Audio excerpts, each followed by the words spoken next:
Hello guys, இன்னைக்கு நம்ம இந்த வீடியோவில் என்ன பார்க்க போறோம்னா, இந்த எல்இடி வந்து டைரக்ட் கரண்ட்டாக இருக்கிறத வந்து ஆல்டர்னேட் கரண்ட்டாக மாற்ற போகிறோம். டிசிலேருந்து ஏசியாக மாற்ற போகிறோம்.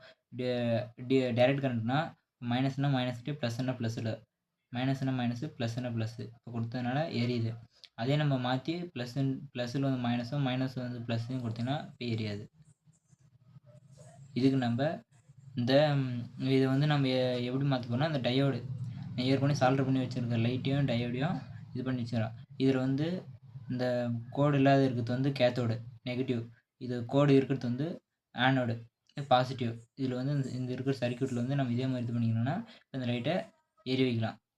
பாருங்கள், டூ நெகட்டிவ் பாசிட்டிவ் மொத்தமும் எல்லாம் ஒரே மாதிரி இருக்குதுன்னா இப்போ நம்ம காமனாக கொடுத்து போகலாம். இப்போ வந்து ஒயிட்டை வந்து பாசிட்டிவ்லேயும் ரெட்டை வந்து நெகட்டிவ்னு கொடுத்துருக்குங்க. இப்போ வந்து பாசிட்டிவ் கொடுத்ததுனால லைட்டு பிளிங்க் ஆகுது, பார்த்துக்கோங்க. அடுத்து நம்ம ஒயிட்டை வந்து நெகட்டிவ்லேயும் ரெட்டை வந்து பாசிட்டிவ்னு கொடுத்து பார்க்கலாம்.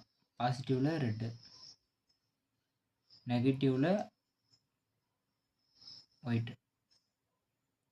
இப்போ எப்படி கொடுத்தாலும் இப்போ வந்து டேரெக்டாக வந்து இப்போ எல்இடி வந்து பாசிட்டிவ் கொடுத்தா மட்டும் தான் எரியும், நெகட்டிவ் வந்து நெகட்டிவ் கொடுத்தா மட்டும் தான் எரியும். இந்த சர்க்யூட்டை வச்சு இந்த சர்க்யூட்டில் வந்து இருக்கிற மாதிரி நம்ம கொடுத்து லைட் ஏறி வச்சிங்கன்னா எப்படி கொடுத்தாலும் லைட் ஏறி. இது வந்து நம்ம எப்படி எதில் இருக்குது, இந்த சர்க்யூட் வந்து எதில் இருக்குன்னா ஃபேன் ப்ளக்கில் லைட்டு அதில் அதுலலாம் இந்த மாதிரி சர்க்யூட் அதில் இருக்குது.